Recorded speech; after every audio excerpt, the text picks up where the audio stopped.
What's good? I'm Chris from the Chris Collins Show, Millennial Talk Show, featuring Anson, set to bridge early 2000s emo rock with today's mainstream stratosphere, amassing millions of streams online, joins Off the Fret.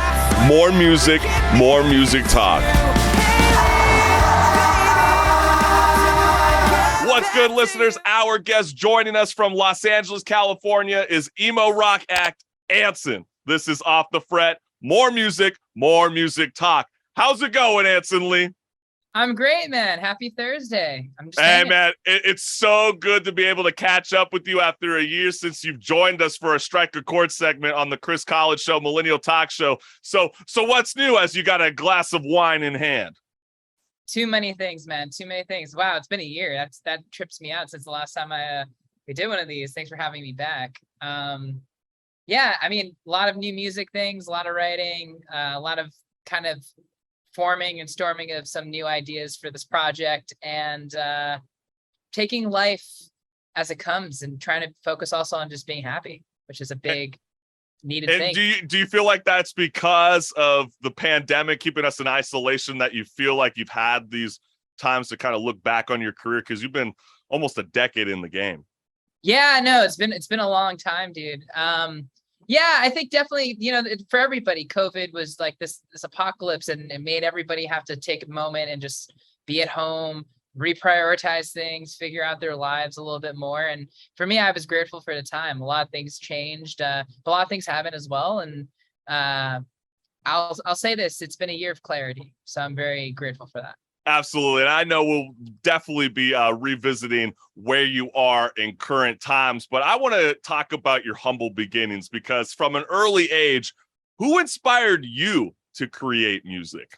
Ooh, man, who inspired me? I mean, I grew up in the early 2000s emo rock stuff. So like the very first albums I picked up were like Yellow Card and Census Fail and Hawthorne Heights, and that really kind of got me into the music that I do at the moment. Going way back, I started, the first music I listened to was like Broadway music. So like, oh really? And what were some of those Broadway tunes that you were into? Like Phantom of the Opera. I was like a huge fan of that. West Side Story, a lot of the old stuff like Brigadoon and Singing in the Rain. I mean, the list goes on, but basically those old school like show tunes. And then as the years went on, I discovered rock music, and I just haven't left that since. So because my mind started fluttering when you started talking about Broadway tunes, and I could definitely see you being the leading man in Rock of Ages. Have you considered if that opportunity ever arose? Maybe. I mean, honestly, Broadway is something. I have some friends who have been pursuing Broadway in New York for a while, and they're like, they're on Broadway and stuff. And I've thought of it. Like, it's an interesting concept. It's a lot. It's a grind. Like I'm like touring where you have, maybe one show a day. Some of them do 2 shows a day. Yeah. The matinee and the evening, and then it's like 7 days a week. But maybe like I like the concept because I've never really tried doing the whole script thing, the whole, the dialogue. You have to, it's not just about the singing, it's the acting. It's That's right. The choreography. And I guess I'm like jumping up and down and rocking out on stage, but the whole, the whole like. Well, that's what I was going to say. I mean, the energy that you bring to a live performance could definitely make Rock of Ages. And just on the top of my dome, I think about rock acts like Ghost. I don't know if you're ever familiar with them, but they have spoken out in the past about how they felt like their music could definitely work for Broadway. Have you considered bringing that to the stage? Because we've seen Green Day do it before, but not necessarily Billy Joe Armstrong as the lead. Other people are, basically acting for him. But could we possibly see an Anson album inspired by Broadway? I would say it's not out of the question, but it's definitely not what I'm focusing on at the moment. But who knows? Like it's a long life. Like you said, I've been in the game for a while. It's been 10 years or more, probably even more, and there will probably be even more years. So who knows? Yeah, and I wanted to reference a band name. I was curious whether you're familiar with them. Pacific versus Atlantic. Oh, Atlantic meets Pacific. Oh, yeah. Atlantic meets Pacific. Did I just butchered it? Damn it. It's okay. Yeah, no, dude, that takes me back to my MySpace, like middle school, high school days. Yeah, I had a project with this drummer back in the day, you know, it was just me and him, and he's originally from LA, I'm from New York, so we were like, okay, Atlantic meets Pacific, let's go. Yeah, and the reason I brought that up, Anson, is because after a handful of failed bands and solo projects throughout high school and college, you decided to rep your name front and center, bringing in an ensemble of musicians behind you. And it's my understanding that's because when your drummer friend decided to basically move on from making music, you just weren't necessarily clicking heads with other cats. So you felt like it was time to move on and start repping yourself. Am I kind of getting at the mindset that you were in? Yeah, dude, honestly, Anson's beginnings was a bit of a shit show. And how so? So, I tried for many years before starting Anson to find, band members, and things weren't working. Like internally, actually, before like any music was released for Anson, I probably had 3 different rotations of like musicians I was trying to make things work with. And the cool thing is that very first EP, it was all me, essentially. I wrote all the parts. I had people, really dope musicians play the parts, on my behalf. I play guitar, but like the point, and I said, but like in terms of like the actual like parts and arrangements, it was largely me. But the funny thing is, then I was like, okay, I'm just gonna do the solo, call it Anson. And then I ran into 2 musicians, Zach and George, who were like, at least initially with Anson, were the 3-piece that I presented because we were doing music videos. And I hired these musicians. I was like, do you guys want to just be in the back and like, just be musicians in these music videos? And they were like, yeah, sure. So we did that. And then they really reviving the music. And I was like, okay, fuck it. Let's give us a go. Let's see. Right. Yeah. That's kind of wild how it could sometimes be by accidental. And then you grow this kind of crazy relationship with peers who have the same love and admiration for the music that you grew up listening to. Yeah, which I would like to think, but then that was a huge misstep within itself, because unfortunately the passion from their side kind of faltered. And then ever since, it's been this start-stop of finding musicians to be a part of this thing, try to get them interested in it. And then, listen, I mean, you think about people like Ronnie Radke and Falling in Reverse. I mean, he's definitely gone through his, friends of musicians, and, and they still are great friends, even, because of the split. I mean, it's just because, the passion tends to make its fold. And the kind of reason I was getting at this, because I was reading online about a year before your first solo EP, you were constantly told that you sucked at singing throughout high school and middle school years. And how did you grow out of that shell? You just got to not listen to people, man. People's opinions, especially, I mean, I went to a music talent and arts, high school, arguably one of the best in the United States. And if I'm not mistaken, it was Fiorello H. LaGuardia High School of Music and Performing Arts that you attended, Anson Lee? Yeah, we just call it LaGuardia or so you're like, man, you're just doing the long form. Well, I think it's totally insane. I mean, people like Al Pacino have been there, Nicki Minaj. I saw that Alec Baldwin. I mean, there are tons of the greats there, but I was reading online that you didn't necessarily attend that school for the music program. So what were you doing? Playing the clarinet? What's going on? Were you playing on acting? No. I was there for the music program. So okay. I was a vocal major and an instrumental major. So I was doing both. So that's actually unique about me. At school, you're not really allowed to be a double major. Okay. So it was kind of a very special circumstance for me to be both. I was doing choir and like classical voice, and then as well as songwriting, and then tenor saxophone and guitar. So just a huge mishmash. Saxophone, okay. Maybe will we hear a little bit of sax from you in the future when it comes to Anson? I've thought about it. I have a saxophone, and it's chilling in my closet. I whipped it out the other day, and like I love the sound of it, and I would love to incorporate it in some form of way. Every time I try to incorporate it in like rock music, it always sounds too 80s. So I'm trying to figure out. So you're trying to find that balance. I like that. But what I was kind of reading is like, you used to take advantage of your lunch breaks at that school, and you would actually meet up with some of your favorite music teachers who would actually encourage you to explore, your vocal tones and your vocal patterns. So what was that experience like? Yeah, no, I'll admit, like high school, I was maybe not the best vocalist. It kind of clicked after high school. But they needed tenor voices, and I mean, I've gotten better as the years have gone. I mean, it just is what it is with growing. But at the time, you know, I was still trying to figure out, especially from a choral perspective, how to fit in, because I was like belting all the time rock music, which is not necessarily Sure. in choir, settings. So I was really fortunate to have Mr. Marwa and then Miss Ballard, who were vocal choral teachers there, on their lunch breaks and my lunch breaks, you know, help me and teach me how to better use my voice. And I'm still very grateful for that. It was honestly truly inspiring and also very useful. And when you found your voice, was it by nature or was it by accident? I know a lot of us like to think that we could sing in the shower. You know, when you get that kind of nice moist that's in the air, you kind of feel like you could scream, you could sing, you could belt out and shout into your into the shower head. So how did that come to be? You know, that's a funny thing. You know, for many years, I saw multiple different vocal coaches. I went to school, you know, like as we're talking, like, you know, was taught different techniques. But the funny thing is when I stopped thinking about that stuff, it all started to click. So, I stopped doing vocal lessons for a bit. And, you know, I kind of stopped actually using my voice like what is called like good technique. And then it kind of just randomly clicked where I found this really good mixed voice technique that works for me, for my tone. And I've been using since. It's been very consistent for me.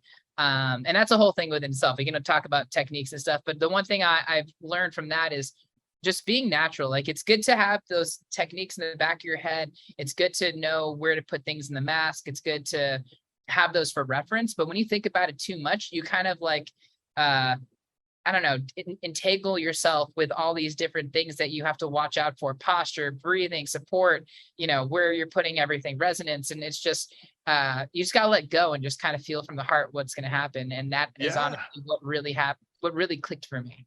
Yeah, you don't want to become static. You know, you're basically going to become like every other artist. But I think that's actually a great life lesson for everybody that's tuning in that wants to be a pursuing artist like Anson. That don't be like the rest of the herd.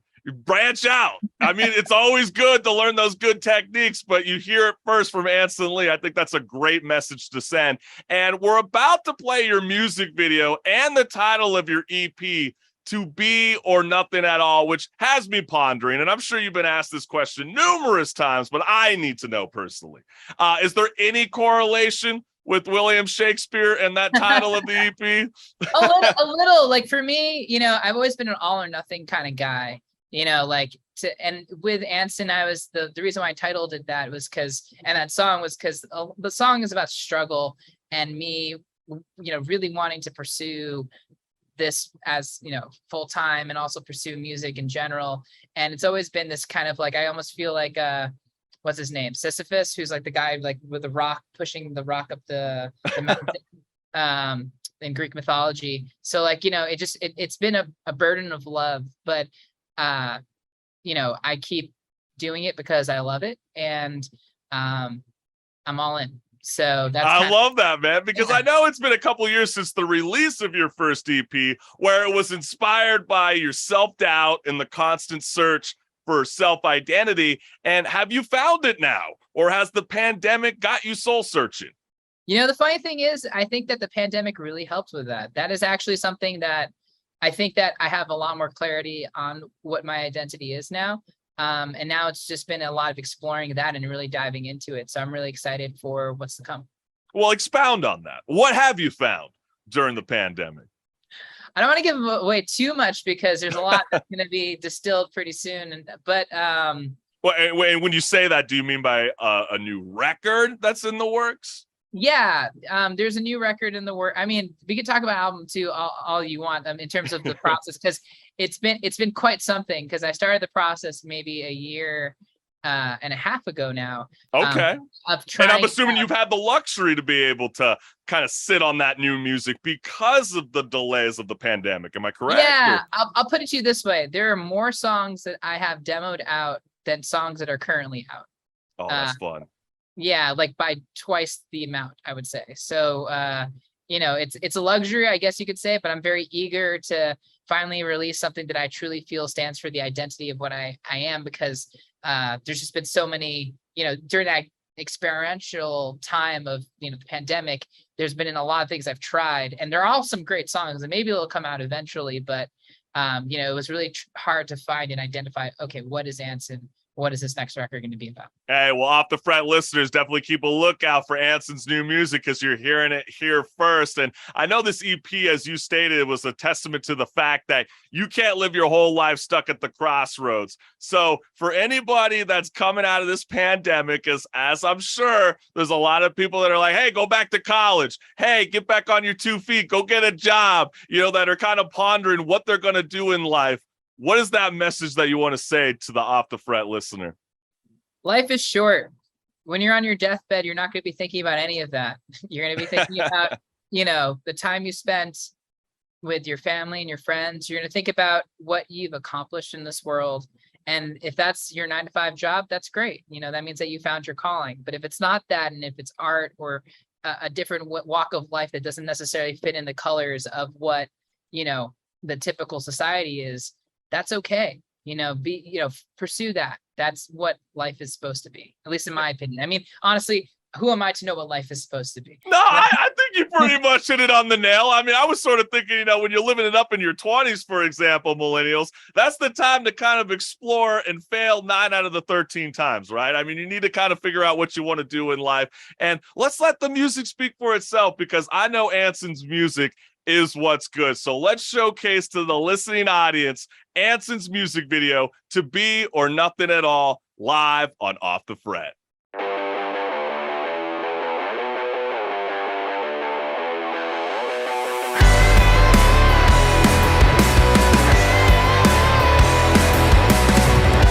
broke down, kinda sing about just staring at the paper, thinking, will I turn around? I keep calling,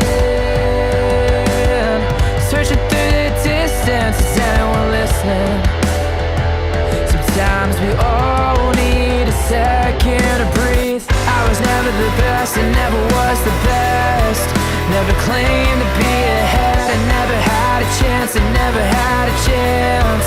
Got swallowed with the rest, and I can't stay here. Overstayed my welcome, I can't stay, I can't stay.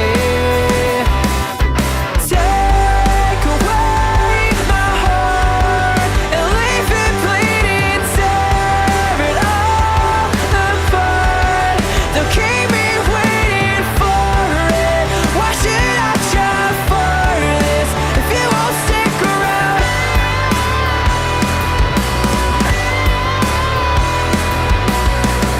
I messed up, lost my self-control, I doubt I'll ever pick up the pieces.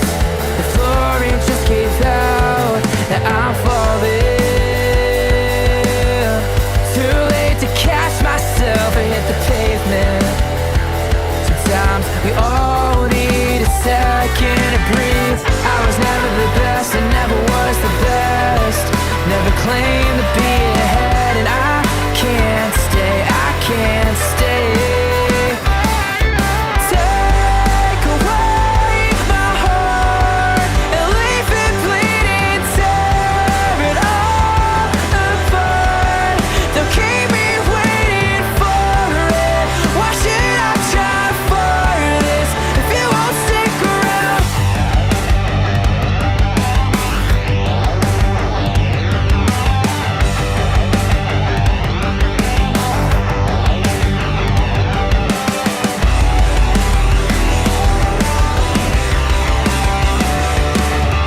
Take away my heart and leave it bleeding, tear it all apart.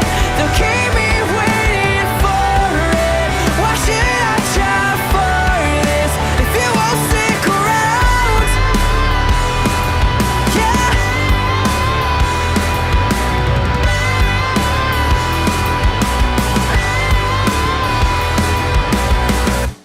That is Anson's music video, To Be or Nothing at All. And you can check that out on his EP that's literally titled To Be or Nothing at All. And Anson, I've never known anyone with the passion that you have for making music, because you packed up your bags with your tour manager, leaving the state of New York with your guitar in hand for Los Angeles. And why was it time to leave the Big Apple for Tinseltown?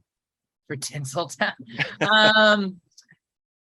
I saw the exodus, man. There was this huge mass exodus a couple years back with all the people from the industry moving to LA.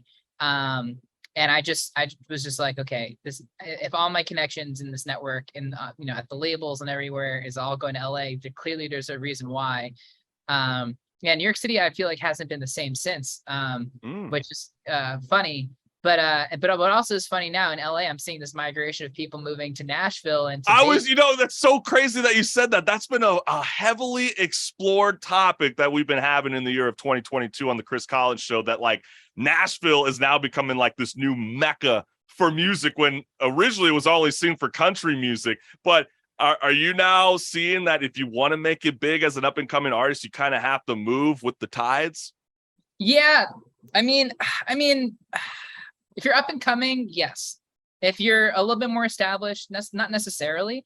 But I do believe that new and good music can come from anywhere, especially with the internet these days. As long as you're doing what you need to do, you can be in the Netherlands, you can be in Iceland, you can be in Poland, you can be anywhere in Asia and still break, which is awesome. But from a United States perspective, I have noticed that a lot of producers, a lot of writers, a lot of more of the creative side of the industry is moving now to Nashville, Austin, and Vegas. And I think it also comes down to LA is expensive, just from living expenses, real estate expenses. It just is what it is. Highest taxes in the United States. So I think that's what music is looking for. They're always looking for a place where they can foster creativity, but also have it be affordable. Well, obviously, the cost of living in Los Angeles sucks, and it definitely needs to change. But what are some of those perks that you received when you came from the Big Apple to Tinseltown? The perks, way better Mexican food. I didn't even know that. So it's the food. Food can set the tone for an artist. Yeah, no, we really, it's really a thing. I would say New York City has more amazing Puerto Rican food or Dominican food. Mexican wasn't really a thing for the most part, at least outside of Chipotle and some other small little places for Mexican food. And nature, I would say, New York City, you have these city blocks are tight. Everyone's living on top of each other. You have the subway, and it's very condensed. But LA is a much bigger city. You have room to breathe. The trees that are planted are not the same tree on every single block. You have some and you have the mountains, the ocean, and 3 hours in any distance. You could be either in the mountains with snow, or you could be at the beach. And that's why I truly love it. The variety here is a lot better. I could definitely see that, especially in the concrete jungle. But go on, you were about to say something. Oh yeah, sorry. No, I was just gonna say one thing I also appreciate about it is everyone who is here, from at least a music perspective, is really trying to do their thing.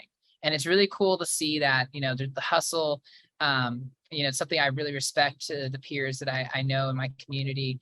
And I guess, community in general. It's a little, I would say Nashville has a better community, but it's cool to see what's out here too. Well, I know that you're definitely going to grow a fan base in Nashville one of these days. Oh, well, you already have, but it's going to expound even more. And Anson, I did kind of want to reference this with you because does this ring a bell with you? Guitar on a Beach, or Only One?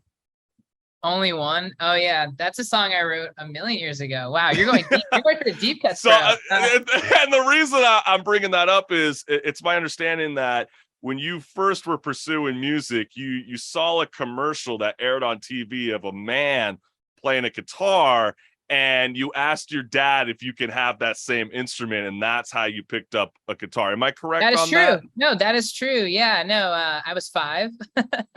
So way back. But yeah, no, I saw some guy playing guitar and on a commercial, and that what really sparked my interest, and I got a guitar, and then I went to a guitar club at the local YMCA and from the after school program, and that's how I first started learning guitar.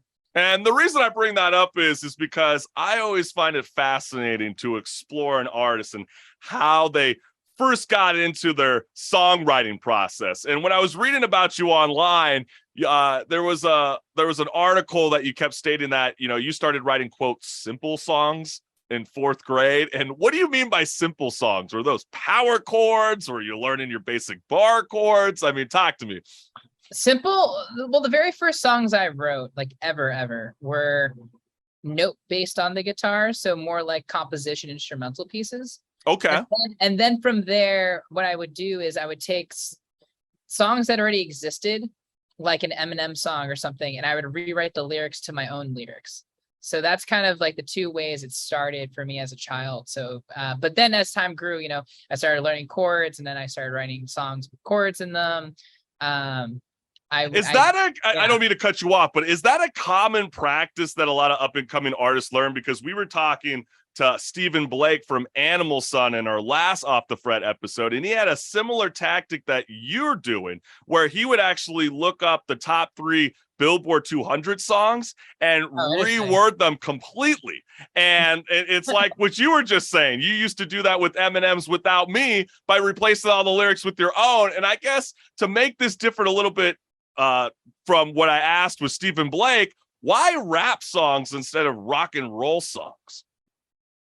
It was easier. I don't know. Like, that's actually a great question. I think that, you know, rap has always been one of the most popular genres in our country. And I think that growing up, it was very wordy, and, you know, especially things like Eminem and other rap artists.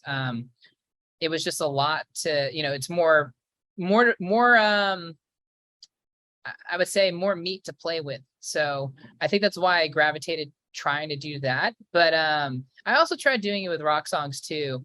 But I think that also rap also has a tendency to be very tight when it rhymes. You know, like the rhyme schemes are very on the nose. And I think that as a child, you know, it was easier for me to change the words of those songs than it was to change maybe like something from like Nirvana. Right. And I know like the next track that we're about to be playing is Haley. And I was reading online that, you know, obviously this is a song where you got love drunk over a woman. And you were saying to multiple outlets that like, no, guys, I didn't literally call her out by her name. Haley is not the real name of the girl that I once dated. And you said that is because it rhymed better when you were coming up with the song. Do you, is because of rap songs and how much they rhyme with their lyrical content, have you noticed with your music that you've been able to kind of have that accessibility when it comes to your songwriting, where you feel like you're a little bit more comfortable when it comes to rock and roll writing? Well, yeah, I mean, I don't know. So I grew up really admiring people like Max Martin and Sam Hollander and Dr. Luke. And I've always really sub-analyzed, you know, how they do their writing structures. You know, these big pop tunes, why are they so popular? And a lot of that does have to do with the rhyme schemes and how they introduce things in arrangements and composition. So like, I've always liked to deconstruct that. And I would say that I definitely am heavily influenced by those songwriters. Like Sam Hollander's a friend of mine. And, you know, he influenced greatly the emo rock world. And it's really cool to at least attempt to do my kind of take on that and making sure that there's a bit of a formula. But at the same time, you know, I've been trying to grow as an artist and become a little bit more mature with my songwriting.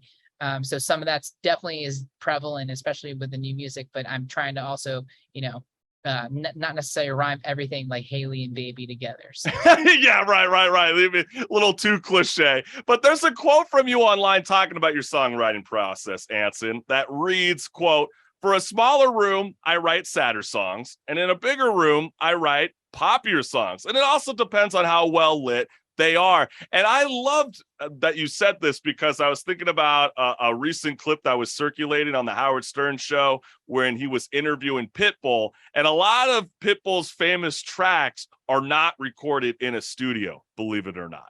And have you thought about doing that when it comes to your music? Yeah, no, we're a product of our environments, especially when you're writing and such. I mean, I've been really gracious to be recording where I am for this next record, which we can go into a little bit in a bit. But, you know, yes, I would love to explore different kinds of environments and atmospheres to record. But from a writing perspective, environment's huge. It definitely determines almost everything and sets the mood for what I'm writing. I've been even finding for this new album, different colors in my studio. Like I have LED lights and I change them. Make a huge difference when I'm writing.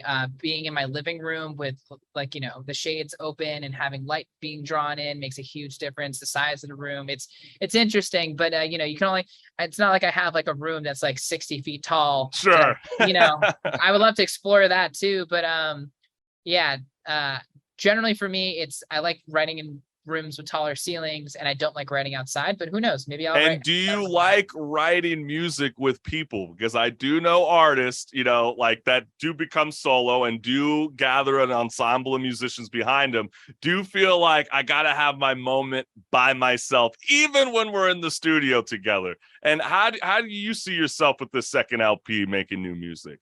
So this new album, I wrote all myself for the most part. I've been really gracious. I've been working with this guy, Charlie Preston, who was an awesome producer and songwriter. And he's been, I have tried collaborating with artists many different times on my music from a songwriting perspective. And it's been quite hard to find someone I mesh with. There is one song I wrote with, I have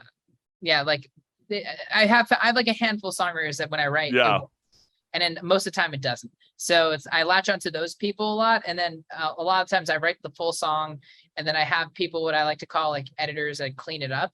And that's something like that happens quite often. That's why Charlie's great. He's been able to really help me essentially, like, I write the song and then he cleans it up essentially. See, I think that's cool that you're speaking on multiple songwriters, because I know that there's been this weird like aurora that's been happening online where like people will talk down on artists who use songwriters with their music. Like, for example, Beyonce, they clowned her for Alien Superstar for having over like 20 plus songwriters. And it seems like everybody, it doesn't matter what genre you're in, has a songwriting aid, I guess you could say, alongside with them. And what are the benefits to having someone overlook your work before it's released to the public? Well, I'll say this. I feel like that this has happened throughout music as all of musical history. It just hasn't been prevalently spotlighted. Producers for a long time were always diving into people's work of songwriting on albums to albums, but they weren't being given the credit. And I feel like that's something that needed to change. And I'm very happy that's changed. Maybe 20 songwriters is a little bit overkill, but I've been very grateful. And I always credit the producers I work with, because the producer does quite a lot of the work, and they have a lot of responsibility to take the songs and make them something that is fully not only encompassing of you, but could be a little bit more than what you are.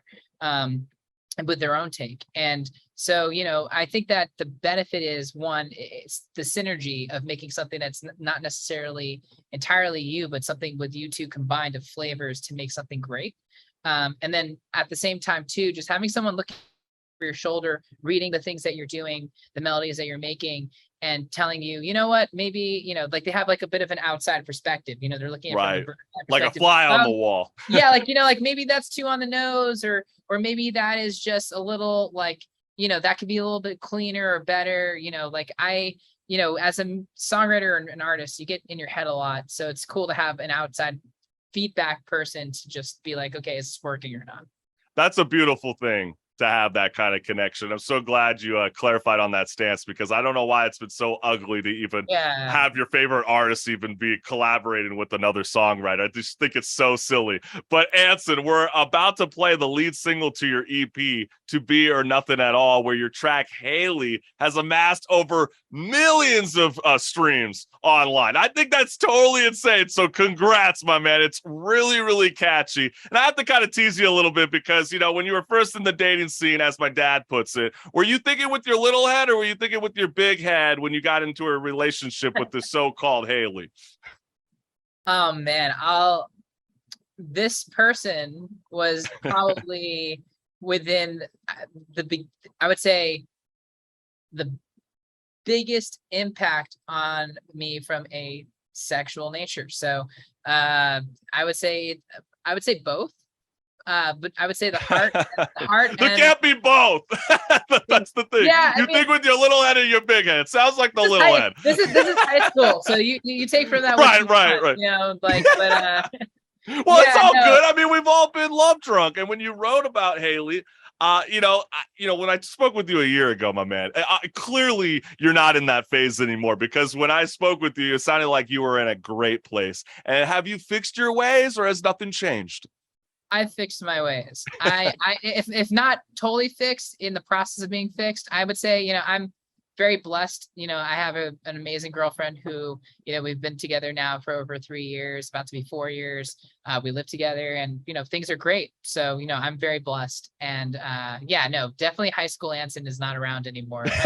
Right. Those days are gone. Like, but I love that. I love the honesty, my friend. It just had to poke a little bit of fun with you. But let's show the listening audience what's good by playing Anson's music video, Haley, live on Off the Fret.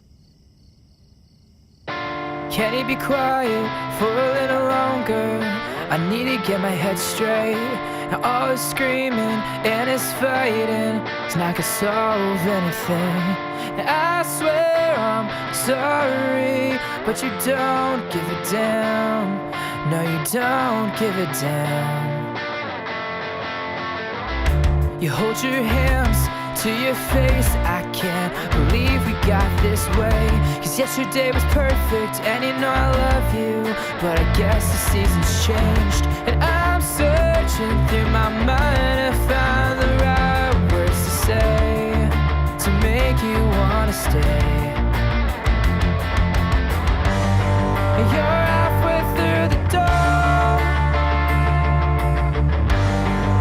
It hurts to know that you wrong, 'cause I'd kill for you, be whoever you want me to be. I'd bet the truth to keep you here right next to me. Haley, baby, I swear that we can make it, it's true. Haley, baby, how do I get back to you?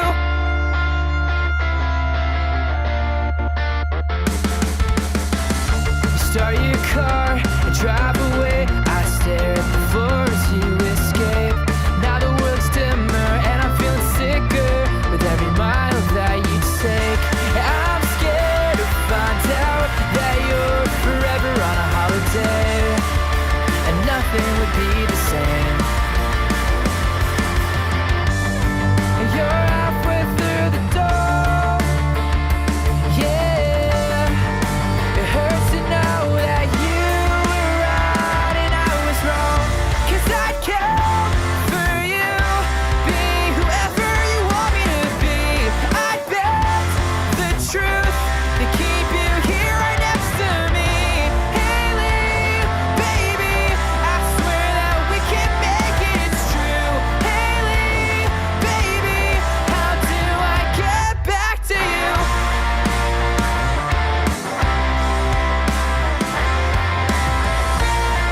And no, I'm not proud, I'm screaming out loud. We can be stronger, we can make it through. You come around and I'll show you how my heart is longing for you.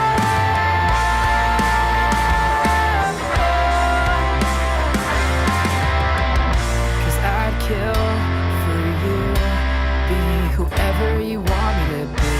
I'd bend the truth to keep you here right next to me.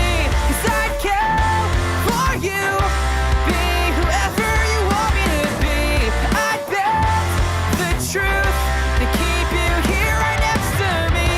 Haley, baby, I swear that we can make it, it's true. Haley, baby, how do I get back to you?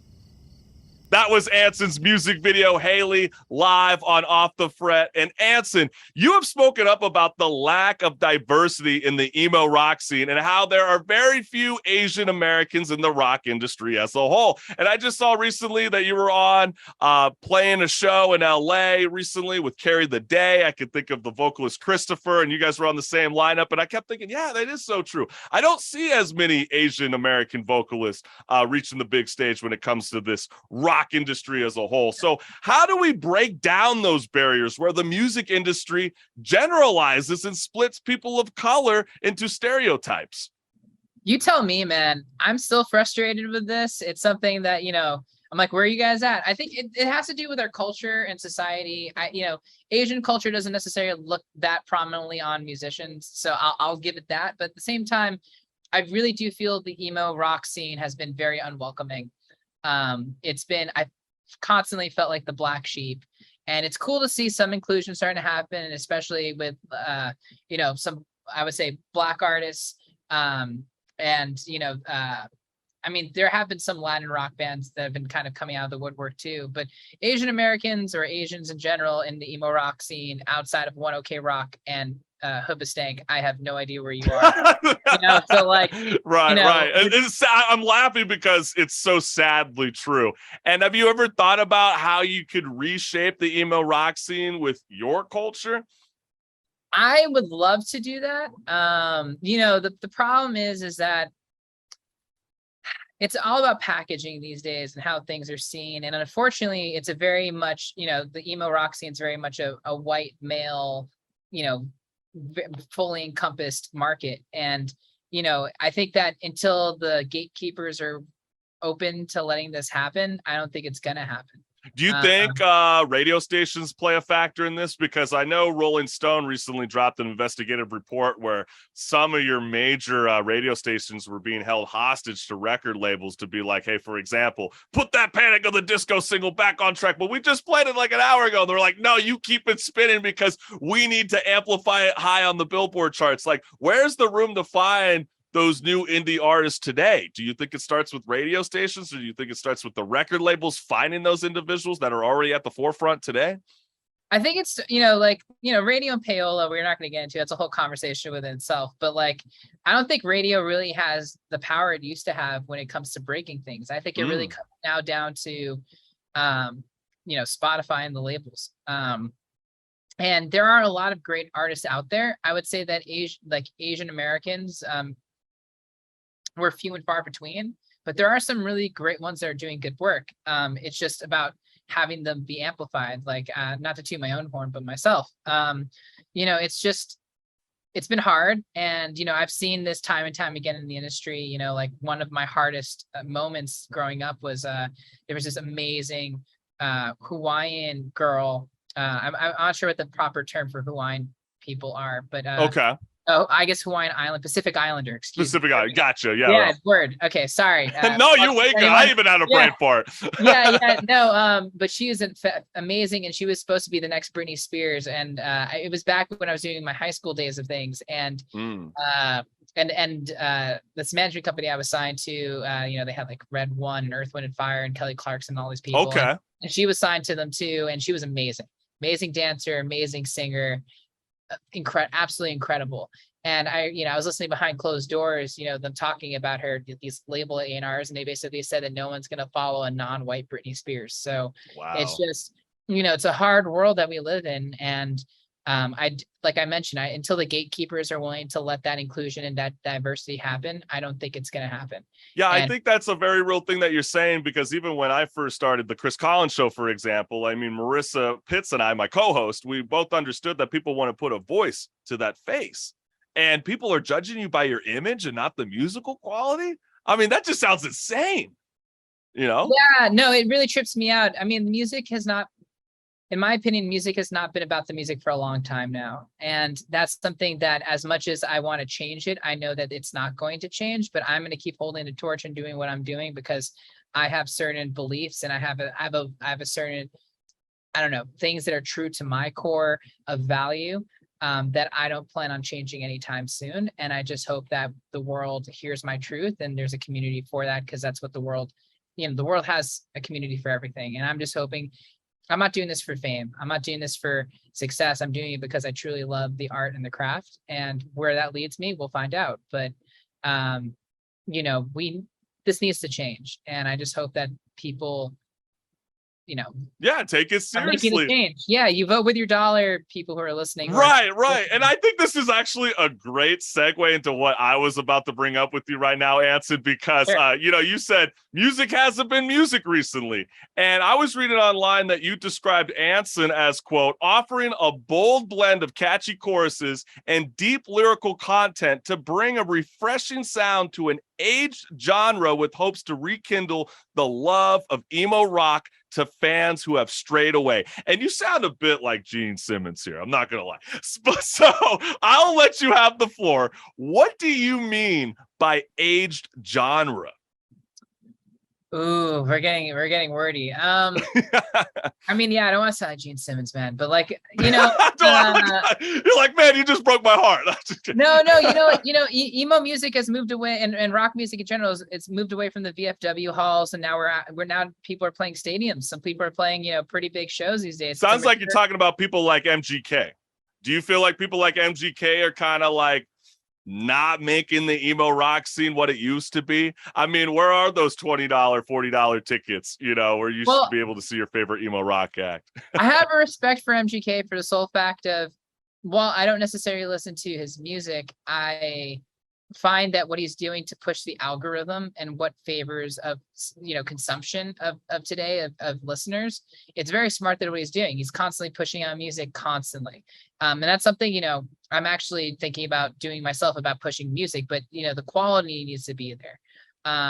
Do I think he's pushing the envelope of pop punk music? No. But do I respect what he's doing and think that he is entertaining people? Yeah. And that's what I think a lot of musicians are looking for today.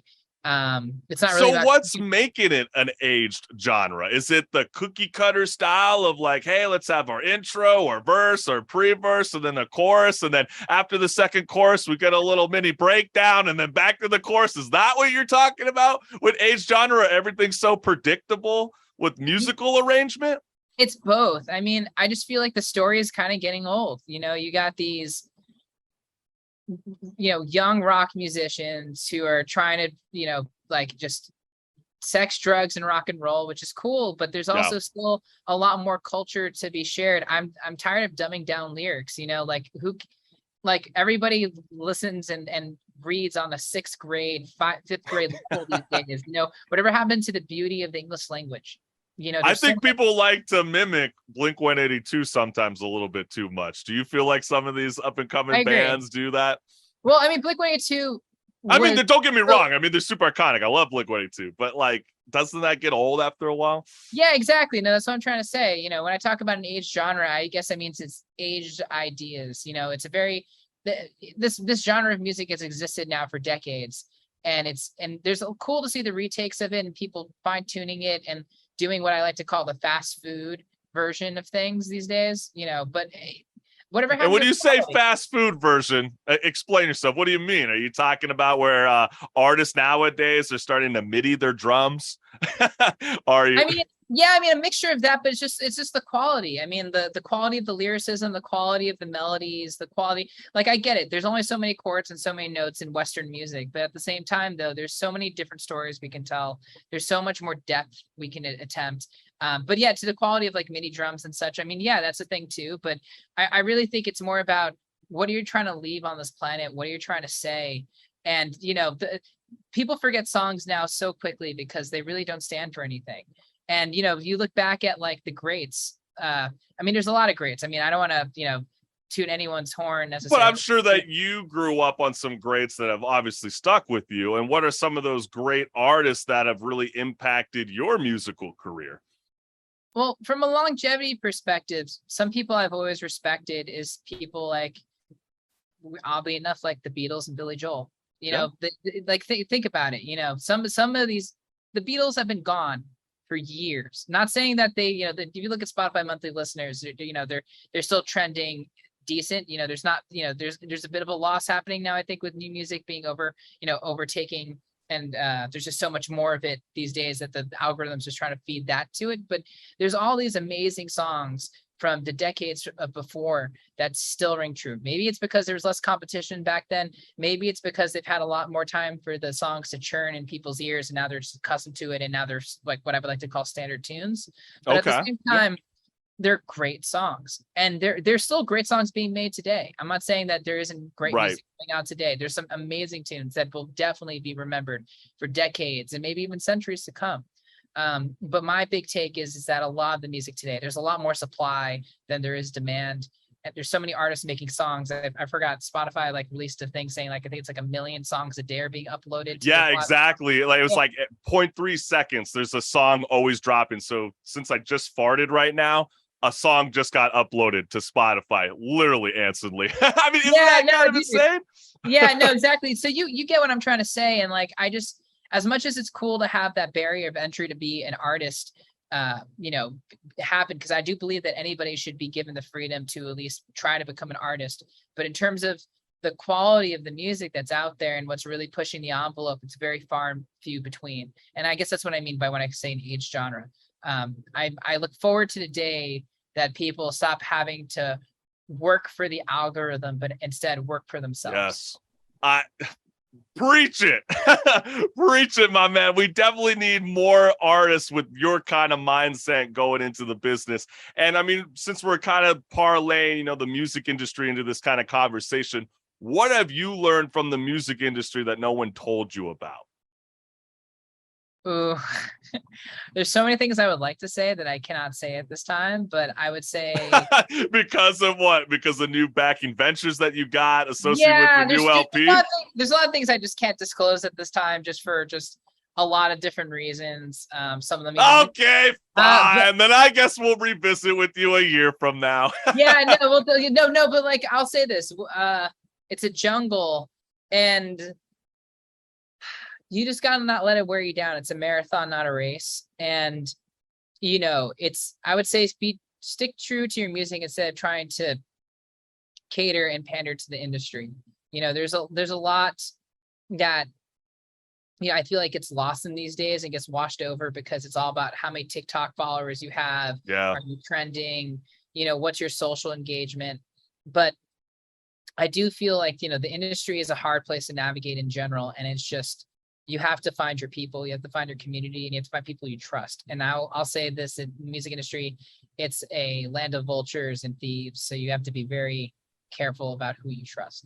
Gotcha. And I think that's a great message to definitely transcend to the rest of the Off the Fret listeners. And the next track that we're about to be playing is your standalone single, Suffocating. And why did you do a single and not place it on your record? Was it a time issue, or was it for something like, I was kind of smacking this around with my producer because I really wanted to kind of understand where your mindset was at. And I recently saw that Beartooth, I don't know if you're ever familiar with that band, but they released a standalone single called Riptide. And I kept thinking, the only reason why they did a standalone single was to kind of explore their softer sound that maybe their listening audience is not used to Caleb singing like that. So is that how you approach a standalone single, or is it something completely not what I'm thinking?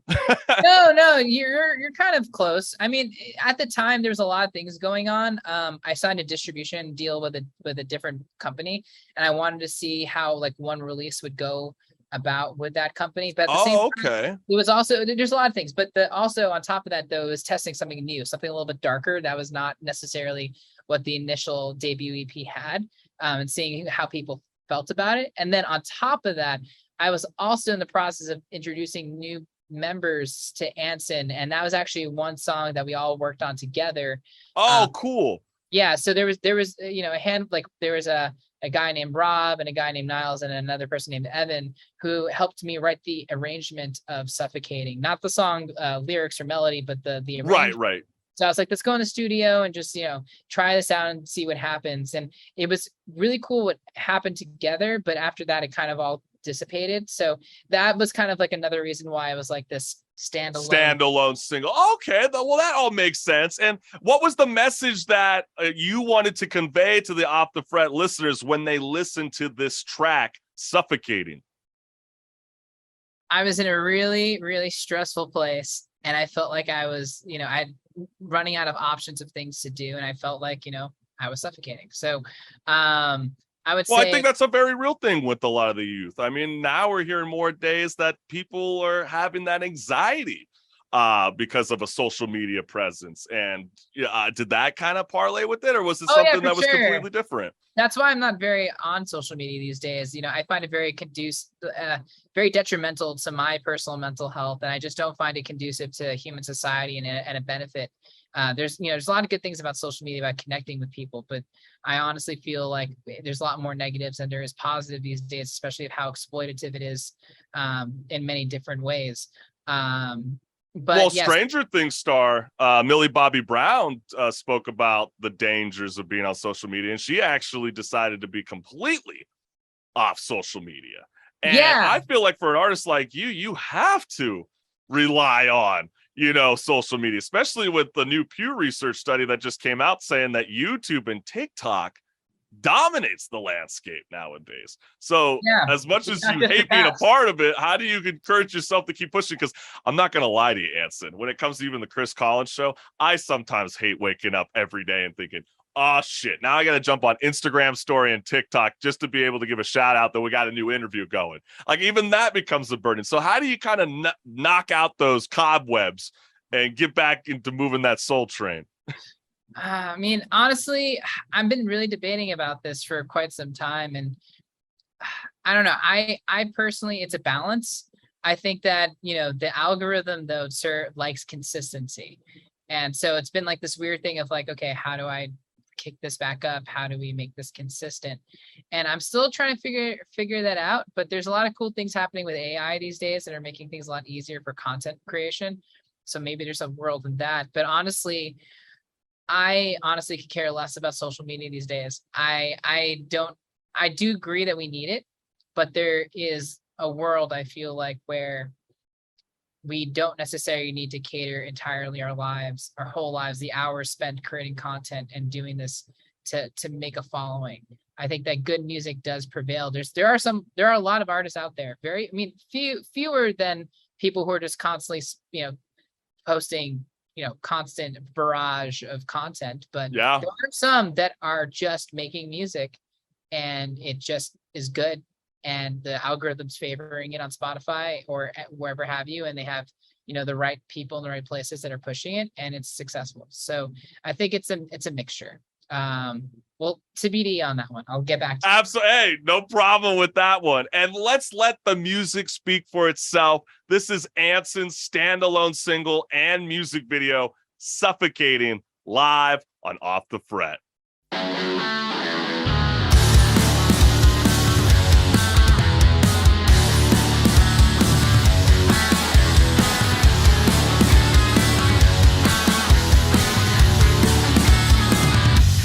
Taking up my sweet time to set the record straight and walk the line. Oh yeah, I'm never close, but I'm not far behind. I'm on the edge, now it's do or die. Oh yeah, 'cause I've been waking up, can't take myself so seriously now. 'Cause I've been mistreated, broken, beaten, now I'm freaking out. 'Cause I've been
Anson's music video, Suffocating, live on Off the Fret. And Anson, let's discuss some industry talk, because Beyonce has confirmed that she will remove an ableist slur from her new song Heated just weeks after Lizzo removed the same word from her song Girls. And the reason I'm bringing this up is I can't remember a time in history where people are calling for the change of lyrics in music. And would you change your lyrics if you received backlash like Beyonce?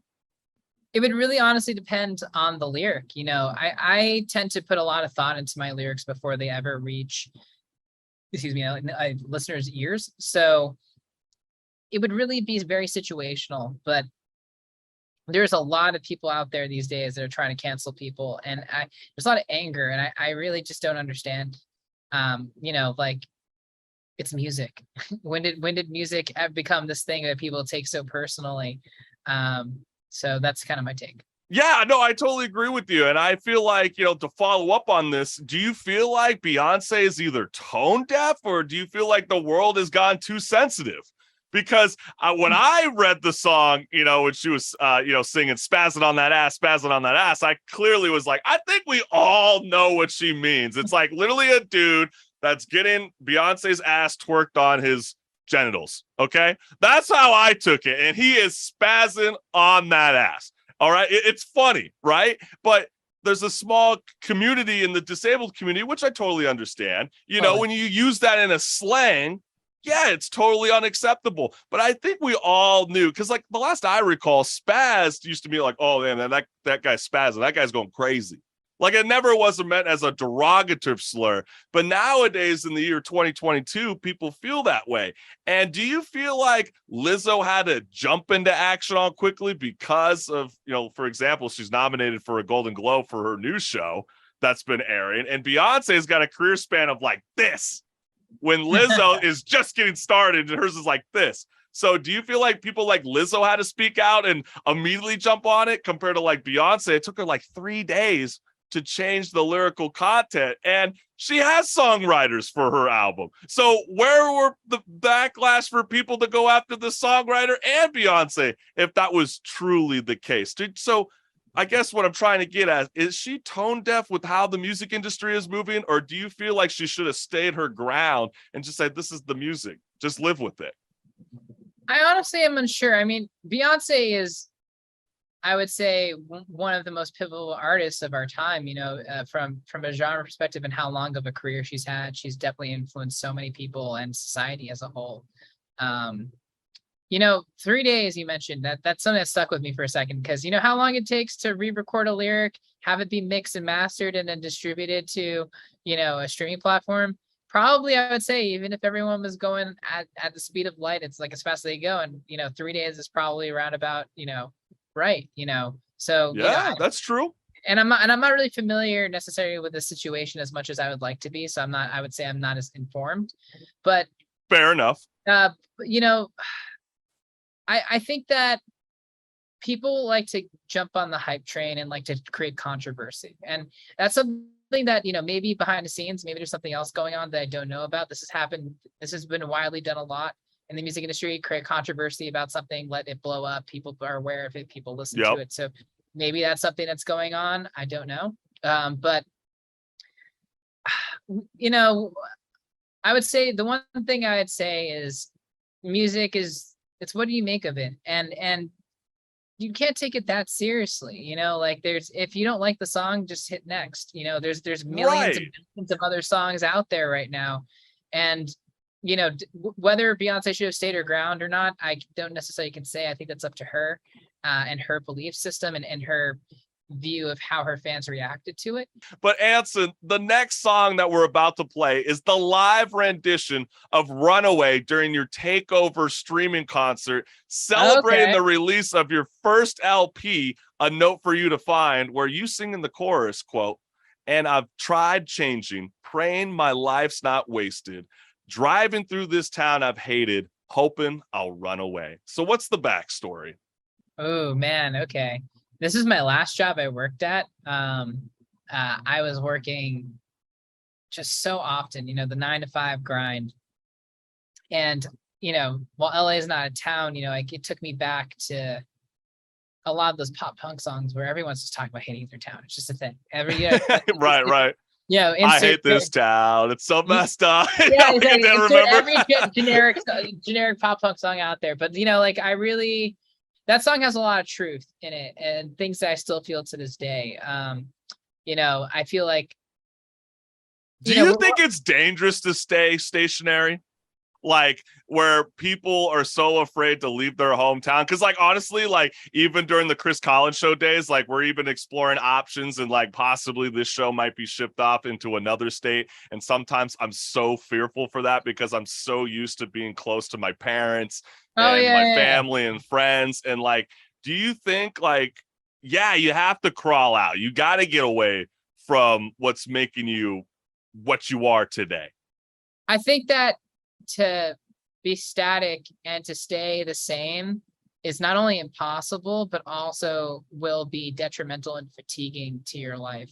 You know, constantly moving, constantly making new ideas. Because the second you stop is the second that, frankly, you know, you start to see yourself get deprecated. You know, like that's why I feel like that's why, like, for example, my mom, she just recently retired and, you know, she's constantly working still. She's just still doing things. And I think that the reason why is because you got to keep your brain alert. You got to keep yourself going. You have to have something to live for.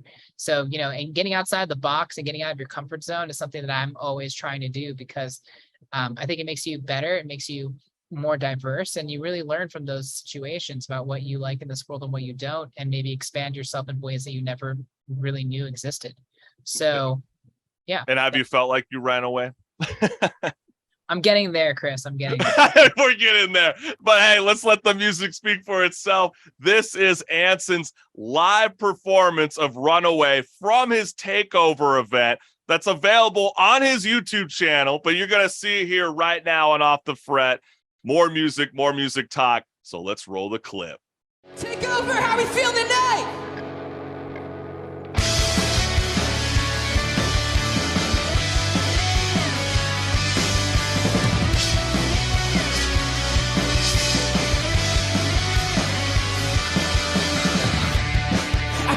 Tell you what it's all about.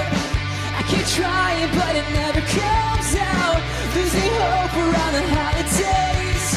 I keep praying, pray for an escape, but it will never happen anyway. I keep working till I break, and it never feels quite the same. But it's the same, so just a different day. I'm trying to change it, pray my life's not wasted. Driving through this town, I hate it, hoping I'll run away. And I'm so jaded, thinking I'm better off chasing some job. I'll just fade in, hoping I'll run away.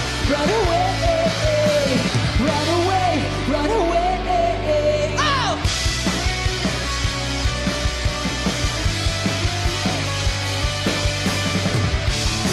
And we just never quite get it.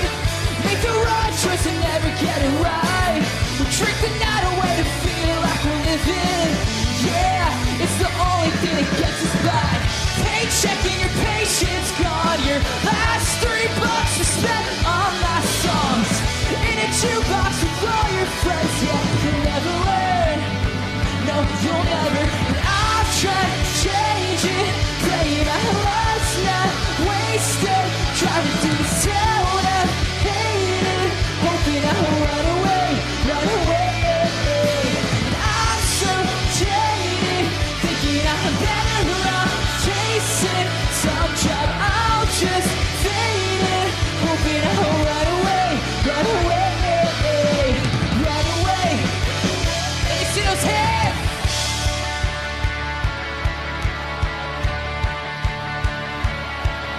Say what you wanna, I have my problems. Maybe someday I'll find time to solve it. I tried my best, got lost in the haze. It's sad, but the truth will make things okay. I'll break the system, won't say a word. Straight to the deep end. Take life for granted, 'cause I'll never learn the truth. Will break you down with every word. And I've tried changing, praying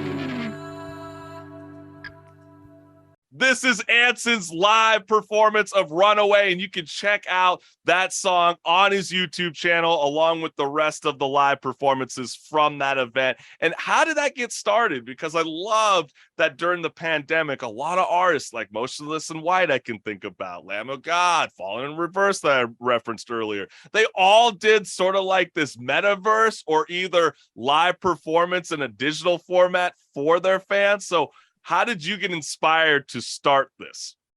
That's a great question. Man, I saw the pandemic was just weird, and I hadn't have done a show in a long time, like a real show. So I was like, okay, how can I do something for this new album release that would be something that people can latch on to for a long time coming? Maybe I don't do many shows, and I wanted to give them an experience. So that's why I did it. But what really kind of took it off the ground was a friend of mine, Ben Harper, who used to be in a Yellow Card, who owns Takeover Live. Shout out, Ben, if you're watching this, because that's so cool. Yeah, I couldn't have done it without him. And I wanted to do something where the album is celebrated. So, we did the full album front to back, full band, the works, the lights, the visuals. And it was something that I've never really done before as a artist, having this very full, everything you would ever want from an artist, from that experience of a show. So, and it was cool to be able to also reach fans in different parts of the world, globally, Yeah, big time. Yeah, exactly. It wasn't just doing things in the United States. It was reaching out to fans in, Europe and Asia and just all these other places. So it was truly a memorable and pivotal moment for me that I'll never forget. And I'm just really grateful to have that experience. Is that something that you've thought about doing with your second LP? Because I know Andrew Schultz, he's an awesome comedian that's blowing up this year, and he always likes to pride himself to saying, quote, I'm doing the very first pay-per-view comedy stand-up, because a lot of his jokes were not allowed on, I believe it was Netflix that turned him down for a lot of his jokes. He's like, I'm not removing the content. I'm just not doing that. I'm going to release it on my website. I'm going to drop this as a quote-unquote pay-per-view. And have you thought about doing that with your second LP, where people can pre-order for this live show? And if you missed the live show, you got 48 hours to check out the live rendition of this untitled second LP that Anson's got in the works. Yeah, no. Was there a question in there? I was sort of saying, like, will you revisit this idea of an online concert? Oh, for sure. I really like the concept of it. It went really smoothly. I mean, there was some hiccups back end that we were like, oh my God, is the show even going to happen? There was like a couple moments where we're like, oh my God, do we have to cancel the show? From like a couple that would suck.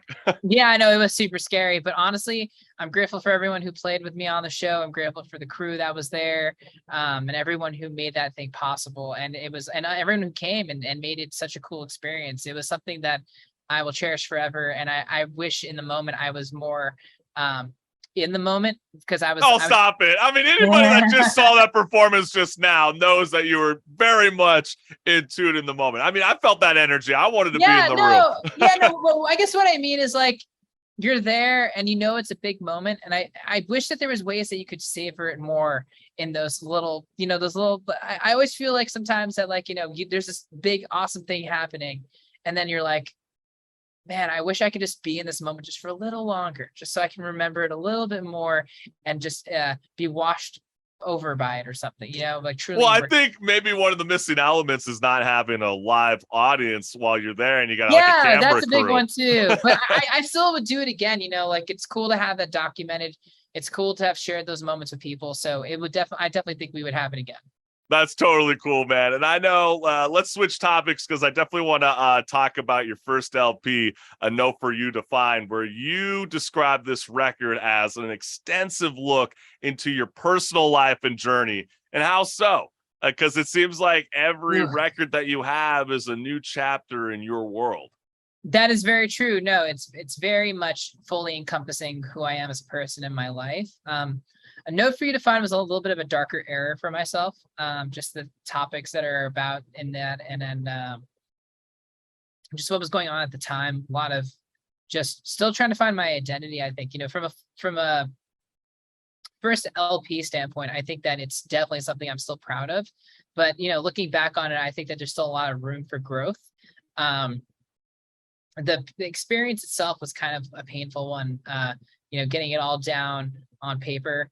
I think that is something that you know, at the time I feel like was a bit of a struggle. And then honestly, looking back now, the reason why I'm kind of changing up the formula of what I'm doing is because I wasn't very happy with my recording process during that time period. But and what's different now with the second LP that you're liking more than from the first time you jumped in with the your first LP, I Know For You to Find? Having a little bit more of a creative say on some of the arrangement stuff. Like Charlie, who I'm working with right now, is an amazing producer. He just goes with the flow. He goes with what works, and he's very passionate, and he's been able to really make this a really pleasurable experience all around. It's been a pleasure working with him. It's been fun. You know, and that's something I would say is a word that's like, you know, with every album, I'd like to say it's been fun, or with every music thing I do, it's been fun. But a lot of times it actually hasn't been. And I think that that's one of the biggest elements of this next stuff that I'm doing that I really enjoy, is actually enjoying the process. But A Know For You to Find was just a being within itself. You know, I realize now, it was just a darker place of my life, and I'm happy to not be there anymore. So have you found that certain songs from that record are hard for you to sing because it was such a dark time in your pivotal career?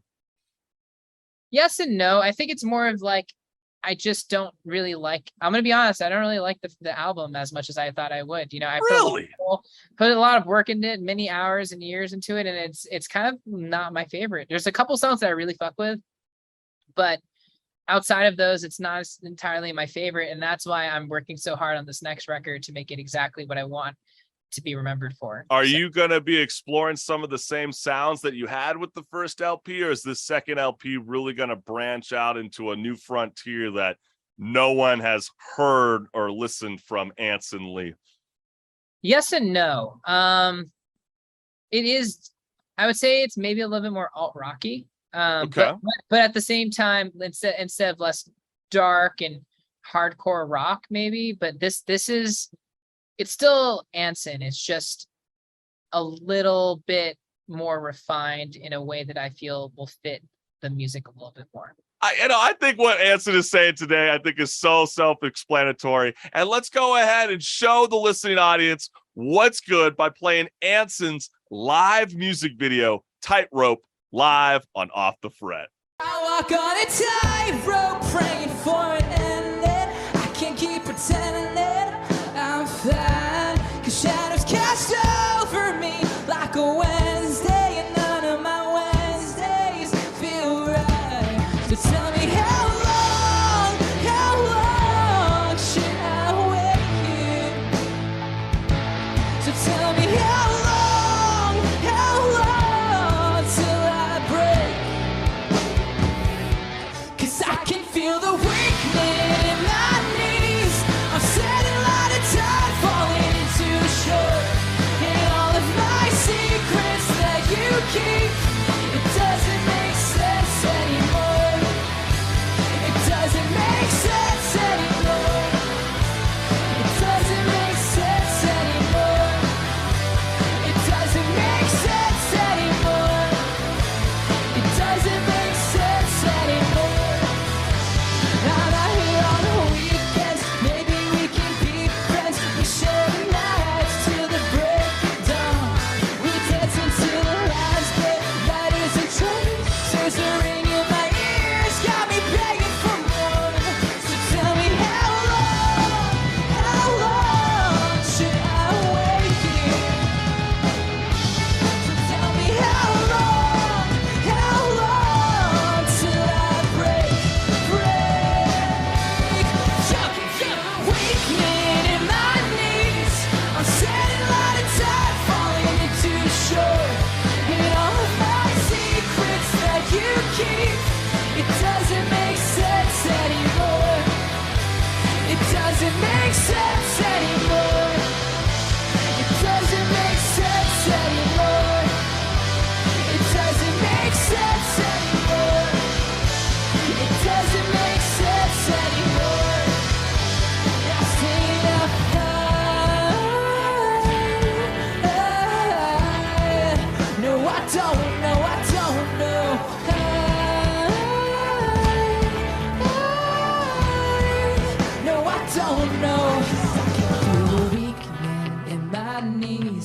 I'm setting like the tide falling into the shore. And all of my secrets that you keep, it doesn't make sense anymore. 'Cause I can feel the weakness in my knees. I'm setting like the tide falling into the shore. And all of my secrets that you keep, it doesn't make sense anymore. It doesn't make sense anymore. It doesn't make sense anymore. It doesn't make sense anymore. It doesn't make sense anymore.